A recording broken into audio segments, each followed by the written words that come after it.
அஸ்ஸலாமு அலைக்கும் வரஹ்மத்துல்லாஹி வபரகாத்துஹு.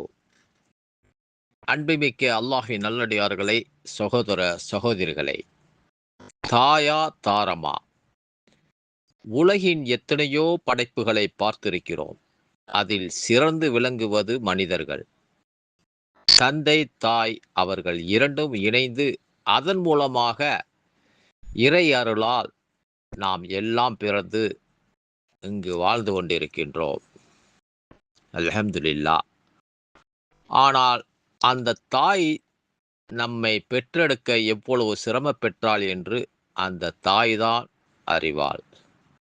அவர்கள் நம்மை பெற்றெடுத்து வளர்த்து ஆளாக்கி படிக்க வைத்து நல்லது எது கெட்டது என்று புரிய வைத்து சகலத்தையும் கற்றுத்தந்தார்கள்.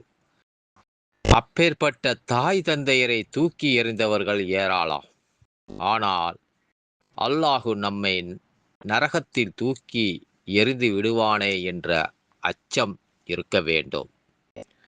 அல் குர்ஆனில் கூறப்படுகிறது, என்னைத் தவிர யாரையும் வணங்காதீர்கள், பெற்றோருக்கு உபகாரம் செய்யுங்கள் என்று உமது இறைவன் கட்டளையிட்டுள்ளார். முதலில் என்ன சொல்கின்றான் அல்லாஹு? என்னைத் தவிர யாரையும் வணங்காதீர்கள். அடுத்த சப்ஜெக்ட், அடுத்த இது யாருக்கு கொடுக்கிறான் என்றால் பெற்றோருக்கு. பெற்றோருக்கு உபகாரம் செய்யுங்கள் என்று உமது இறைவன் கட்டளையிட்டுள்ளார். உம்முடன் இருக்கும் தாய் தந்தை ஆகிய அவ்விருவருமோ இருவரில் ஒருவரோ முதுமையை அடைந்துவிட்டால் அவ்விருவரை நோக்கி சீ என கூறாதீர், அவ்விருவரையும் விரட்டாதீர், மரியாதைக்கான சொல்லையே அவ்விருவரிடமும் கூறுவீராக. அல் குர்ஆன் 17:23 பார்க்கலாம். எதற்காக அல்லாஹ் இதை கூறுகிறான் சிந்திக்க வேண்டும் சகோதரர்களே. அதற்கு அடுத்த வசனத்தில் அல்லாஹ் கூறுகின்றான், மனிதனுக்கு அவனது பெற்றோரை குறித்தும் வலியுறுத்தியுள்ளோம். அவனை அவனது தாய் பலவீனத்துக்கு மேல் பலவீனப்பட்டவளாக சுமந்தார். அவன் பாலருந்தும் பருவம் 2 ஆண்டுகள்.